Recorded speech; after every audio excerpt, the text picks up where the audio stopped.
technical and theory. Okay, so technical and theory.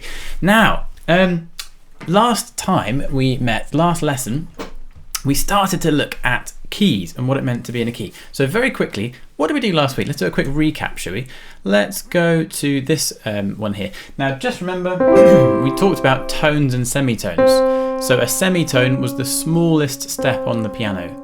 So there to there, there to there. Semitone, semitone, semitone, semitone, semitone. They're all semitone steps. And if you have two semitones, that's a tone. Okay? So there to there's a tone, there's a tone, there's a tone. You see? So semitone and semitone and semitone and semitone and semitone and semitone and semitone. Okay? So that's an important word, semitone. We played a quick game last time about is it a tone or a semitone. You were all quite good at getting that. Now, we also then looked at some different tunes to work out what it meant to be in the key of something. And do you remember we said that when you're in the key of something, it's basically your keynote or your home note. So you go home to whatever the note is that you're in the key of. So if you're in the key of, the one that we played actually to start with to kind of help you hear this was in the key of G, actually. It just felt like it went home to G. Okay, then the other one that we did was in the key of F, and it went like this. And I think then the last one that we did was in the key of C, which went like this. And so that was to help you understand what it meant to be in the key of something. And we just started to look at the fact that to be in the key of C or G or F, you need certain notes for it to sound right. For example, if you go back to the middle one that we did, key of F, you need B flat. If you don't have B flat, let's say you had a regular B instead, oh, it just sounds a little bit not quite right.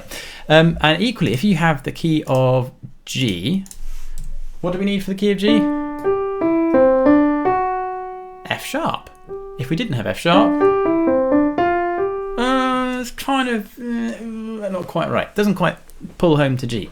So there was that quick thing that if you're in the key of G major, you need an F sharp. If you're in the key of F major, you need a B flat. And if you're learning an instrument, there's a good chance you've heard of that and you're starting to understand what that means. But you might have wondered, well, why does the key of G major need an F sharp? Why does the key of F major need a B flat? Well, I'll quickly explain it to you this way. Do you remember this? We've already talked about it today. The do, re, mi, fa, sol, la, ti, do. Okay, so that is a major scale. Do, re, mi, fa, sol, la, ti, do.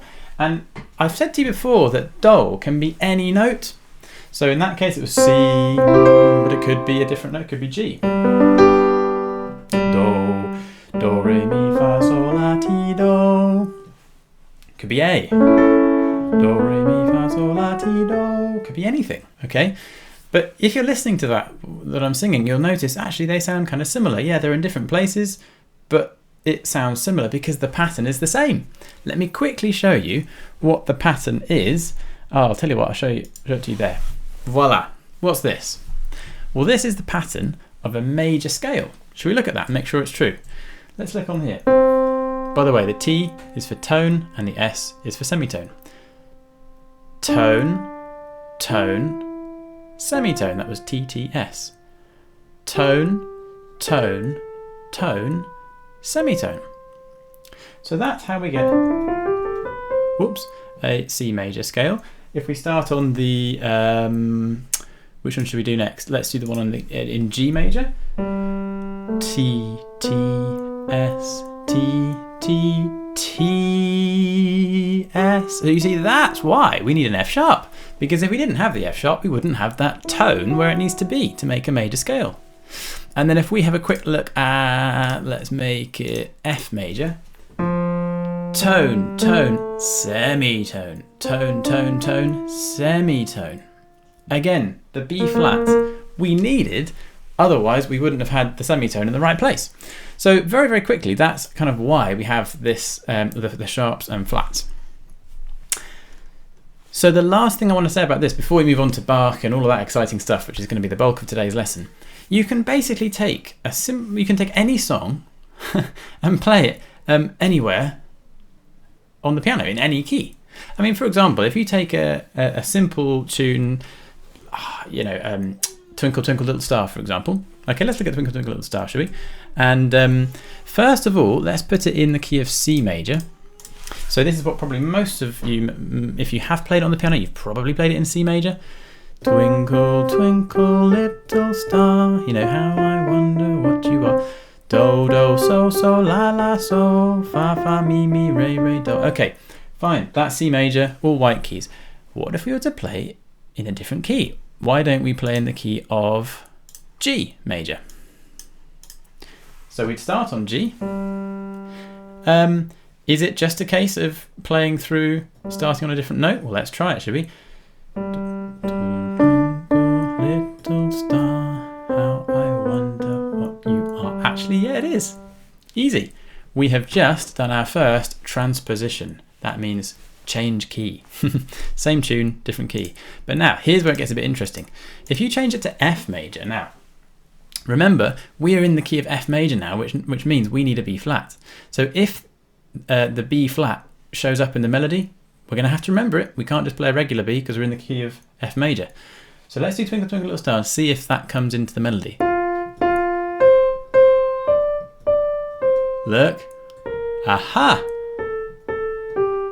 So we did have to use the flat because we were in the key of F. But it sounded basically the same, didn't it? Because we successfully took that tune and put it into a different key. We transposed. I'm not saying that transposition is easy, but it just comes down to knowing your keys and knowing your scales. So there's a quick, very, very quick introduction. So now you know the pattern of a major key, TTS, TTTS. And that might seem confusing, but if you say it enough times, it'll be second nature. TTS, TTTS. 2 T's and an S, 3 T's and an S. You can play anything in any key. How many keys are there? What do you think? Should we take a look? Okay, so we have C major,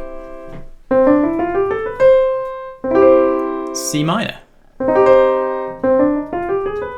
Let's do C sharp major, C sharp minor, D major, D minor, whoops, E flat major, E flat minor, E major, E minor, F major, F minor, oops, going too fast, F sharp major, F sharp minor, G major, G minor, A flat major, whoops, A flat minor, A major, A minor, B flat major, B flat minor, B major, B minor, and then you're back to C again.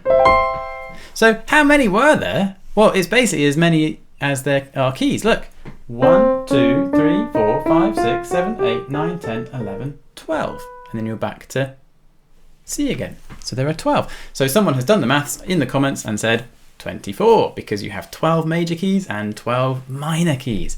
So Bach wrote how many preludes and fugues? 24. 1 for each key. 24 preludes and fugues for this well-tempered clavier. So Bach liked patterns.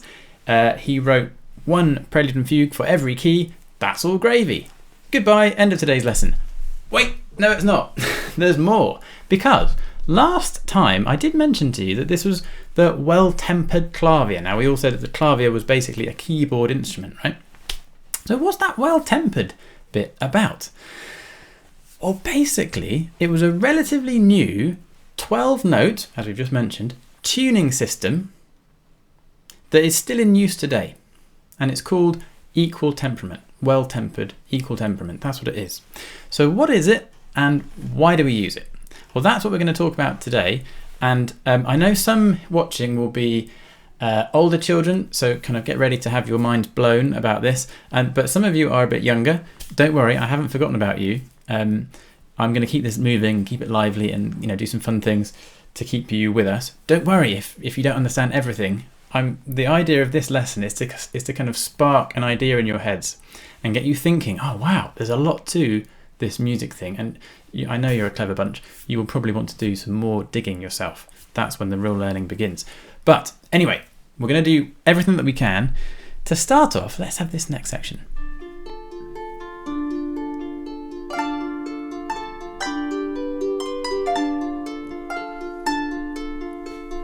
Right, so instruments. And for this, I'm going to get my trusty guitar.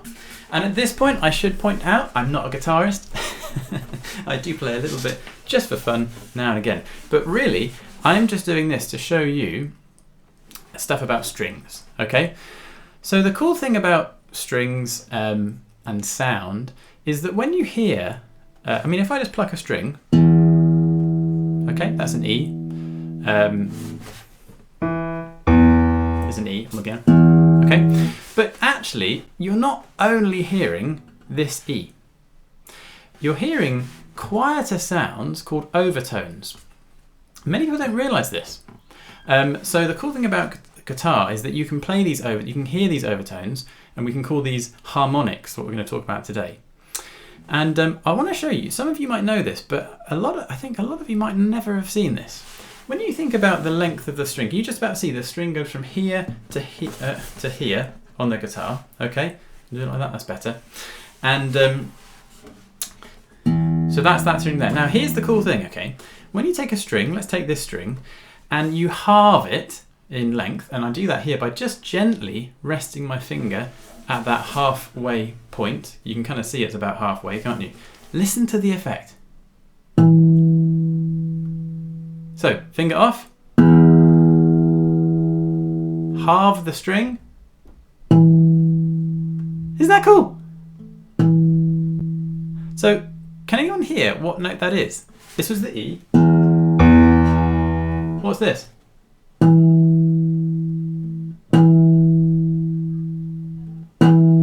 It's actually the E above.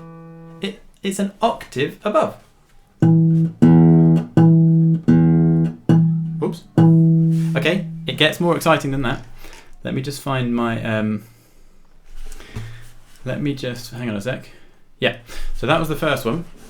The next one I want to show you was here. Listen to this one.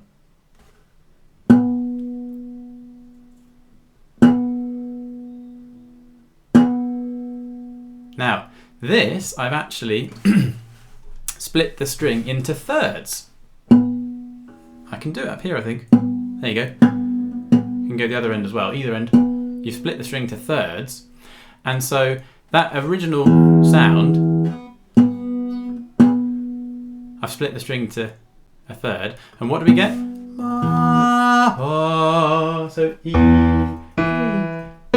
It's the B. It's from Do to So. Okay, I'm going to keep going. Let's go to this 5th fret.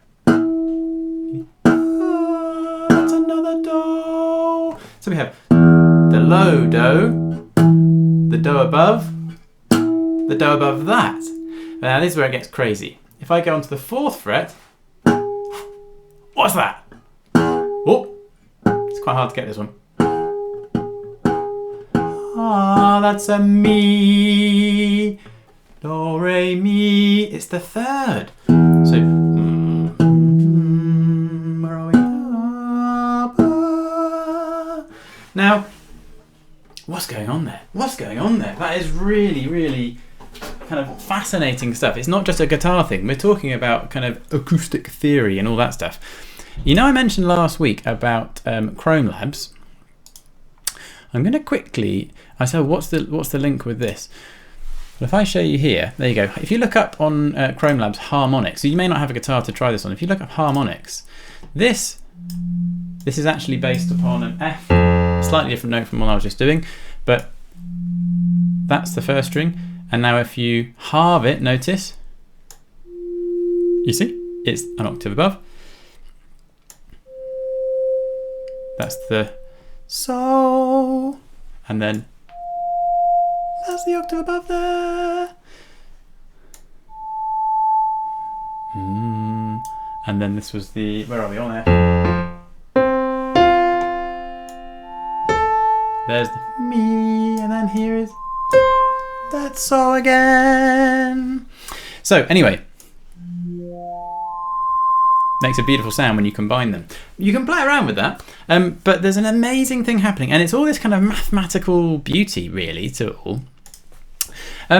So those kind of hidden notes, because don't forget, I plucked the string and you were hearing the main vibration, but actually building into that are all these extra vibrations that give a really rich sound, and they're not so easy always to hear, but they're there. And some songs actually have used this. In fact, here's a song I was trying to play. Oh, how's this going to go? Probably quite badly. But there are some songs that use harmonics in them. So I'll tell you what. I'll see if I can do it for you.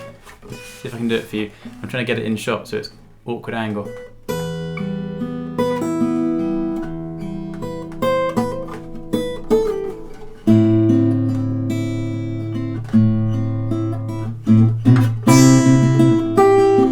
Ready? It's coming. Here we go. I'll do that again. Ready?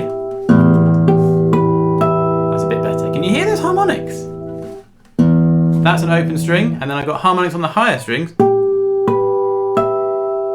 I mean, you know, that's a song called Nothing Else Matters with a beautiful guitar intro.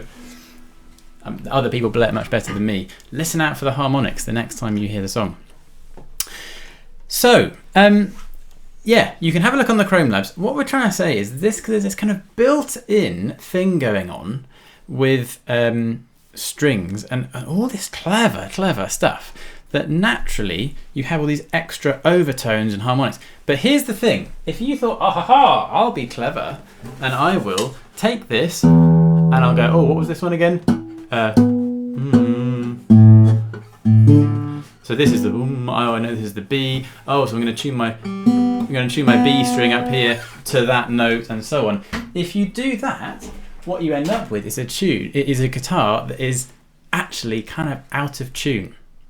And this is the crazy thing, because when you are in a when you've got this kind of what we call just intonation, basically tuned based on all those harmonics and stuff, it's beautiful when you're in one key, but the moment you go into a different key, because the key is based on that root string, that basic, what we call fundamental, once you change, then everything sounds a bit squiffy.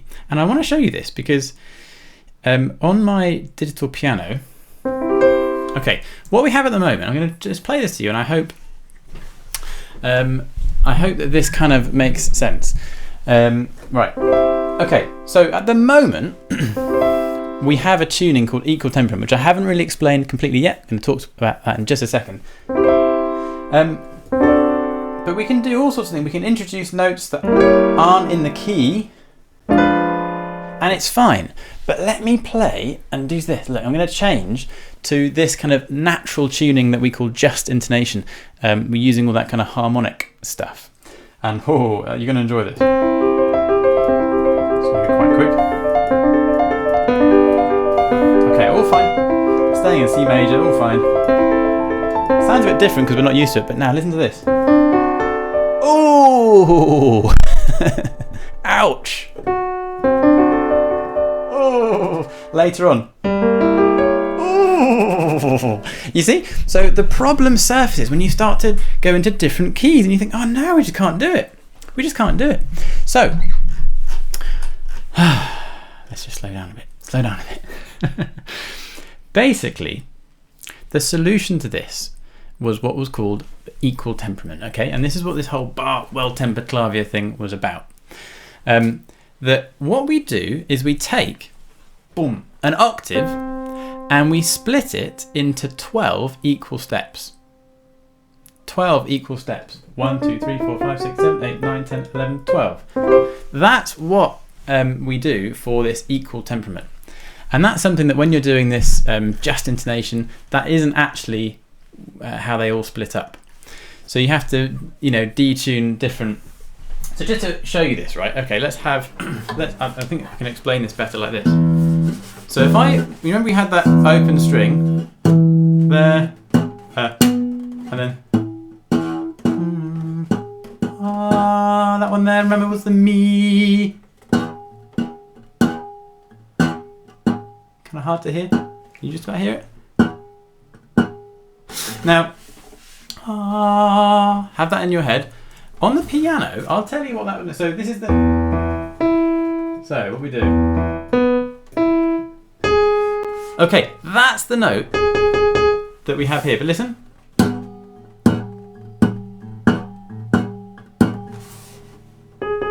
Oh, it's out. Can you hear it's kind of out? You've got to listen carefully here.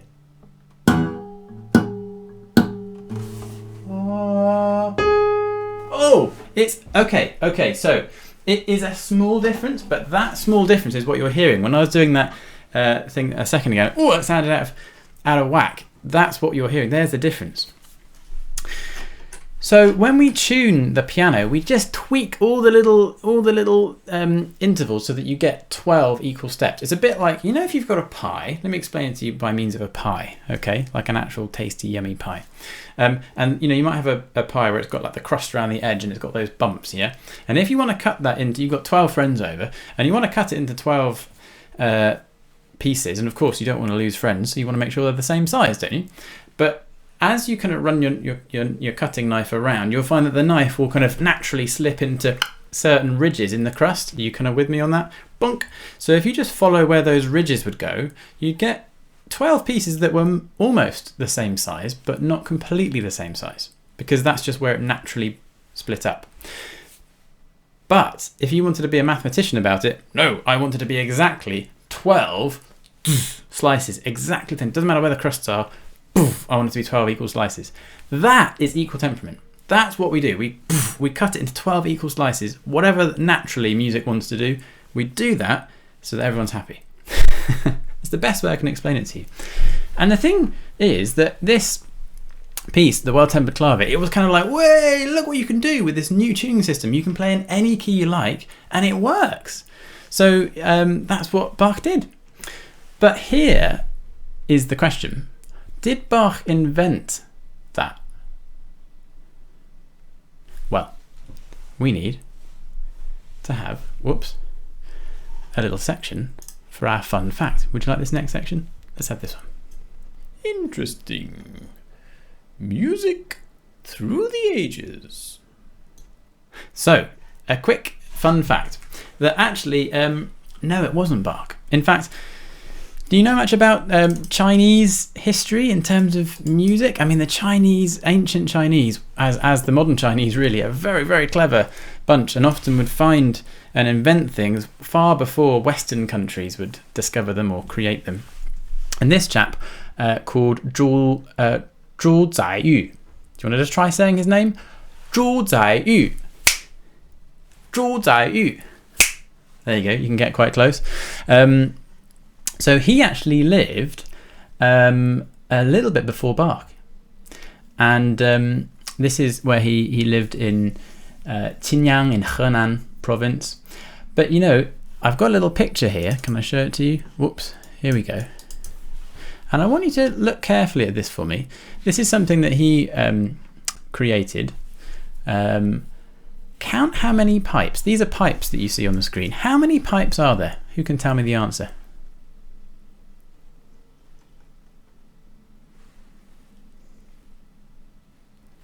Well done. Yeah, you're most of you are coming back with the correct answer. The correct answer is 12. There are 12 pipes, because he had worked out that if you split an octave into 12 parts, like we said, huzzah, you have this system that works in all these keys. So he, this I think was in 1584, this little document, and the idea of equal temperament, 12 steps, wasn't really fully adopted until the 18th century, quite a long time later. But yeah, this Zhu Zaiyu, he was this Chinese mathematician actually, and he'd worked it out 101 years before Bach's birth. It's quite hard to say. Before Bach's birth. Before Bach's birth. 101 years before Bach's birth. There you go. So anyway, Bach didn't invent it. That's the point. But he did celebrate it with this amazing composition. And we just talk about, the well-tempered clavier. Oh yes, all these famous pieces. But what's it all about? Well, that's what it's about. Celebrating this tuning system. And so just a quick recap. We've covered an awful lot today, and I hope it hasn't been too much for you. I know sometimes these lessons are more challenging than others, but I don't want to hide stuff from you. I want you to kind of just get these thoughts, and then you might want to look into it a bit more. But a quick recap is that the harmonics of sound naturally create these steps that have a mathematical beauty and a simplicity to them. But when you introduce notes from other keys, you go into different keys, you need something more practical. I mean, can you imagine if you were playing an instrument and you were playing something in the key of C major and you thought, I want to play something in the key of F major. Well, hang on a second, I need to retune everything. You'd have to retune your whole instrument, and that would just be impractical, and you'd spend more time tuning than you would playing. So not the best. So instead we use a system which slightly tweaks the intervals, and it's okay. And just think about what we can have because of having this system. We can have jazz music. You could never have all those amazing harmonies if it weren't for jazz, if it weren't for equal temperament. So loads of things it kind of opens the door to. But there's a fascinating thing here. Do you know what an a cappella vocal group is? What is a cappella? Can anyone tell me what a cappella is? Just voice. Well done. Yes, just voice. A cappella is a group, it might be a choir or barbershop, where people will sing without any instruments. It'll just be the voice. Now that has a very special advantage maybe you didn't know about. Maybe your cogs are going now and you're thinking, hang on, let's think about this. What's very special about it? Well, what's special about it is our voices don't have keys and steps and all that kind of thing. But actually, if you have a well-practiced group of singers, they can tune their voices into just intonation, that natural harmonics system, and have those beautiful, pure sounds and kind of just retune on the fly. You might have heard of Jacob Collier, quite a famous recent musician. He's talked about all this stuff, and he gets his audience choirs singing these perfect intervals as well. It's a very, very special thing. And because you haven't got an instrument behind you, you're not having those slightly clashy things, but you're just able to sing those pure intervals. Now, I'm sure you're curious and think, okay, but what would that sound like? Well, would you like to have a little sample of it? Shall we have a listen? Okay, let's do it.